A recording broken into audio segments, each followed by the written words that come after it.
All they had was information which I didn't need to give me. I mean, I didn't become aware of it in the Beatle thing. I got fucking lost in that, like being at high school or something.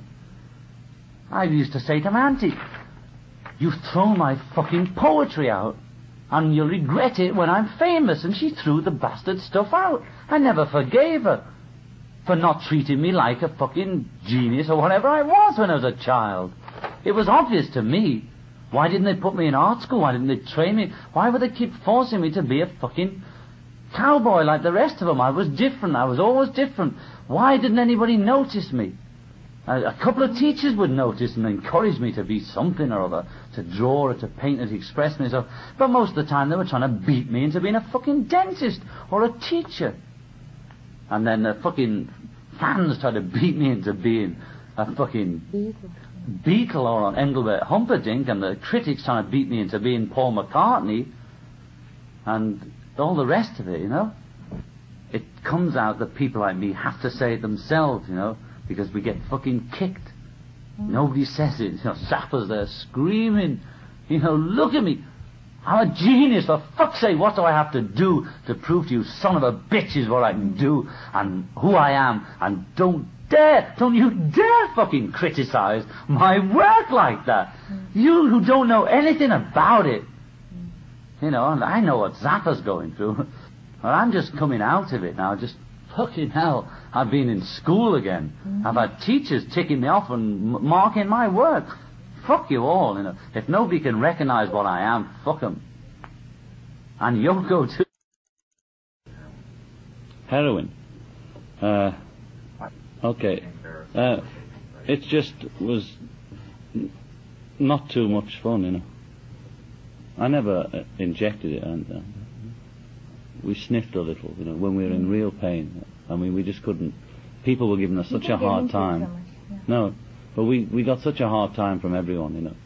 And I've had so much shit thrown at me and at Yoko, you know, especially at Yoko. People just like Peter Brown in our office, and you can put this in. After we come out for 6 months, he comes down and shakes my hand and doesn't even say hello to her. You know? Now that's going on all the time, you know, and we get in so much pain that we have to do something about it, you know. And that's what happened to us, you know. We took H because of what the Beatles and their pals were doing to us. I mean, they didn't set down to do it, but people's things came out at that period, you know. And I don't forget. Heroin. Love Me Do was a better book by Michael Brown on the Beatles. Right. That was a true book, you know. He wrote How We Were, which was bastards. You can't be anything else in a situation of such pressurised. And we took it out on people like Neil, Derek and Mal. And that's why underneath their facade they resent us, but they can never show it, you know, and they won't believe it when they read it if it's in print, etc. But they took a lot of shit from us because we were in such a shitty position, you know. It was hard work and somebody had to take it. Those things are left out, you know, about what bastards we were. With, you know, I mean, big bastards. That's what the Beatles were. Yeah, you have to be a bastard to make it, man, and that's a fact. And the Beatles are the biggest bastards on earth.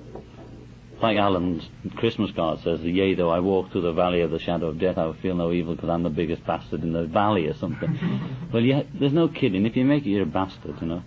Everybody wants the image to carry on. The press round with you want to carry on because they want the free drinks and the free hooers and the fun. Everybody wants to keep on the bandwagon. It's satirical, and we were the Caesar.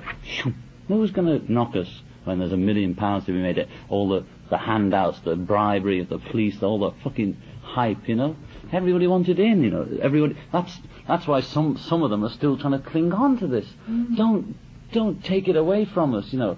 Don't take Rome from us, not a portable Rome. That's true. Where we all have our houses and our cars and our lovers and our wives and office girls and parties and drink and drugs. Don't take it from us, you know, otherwise you're mad, John. You're crazy, you know. Silly John wants to take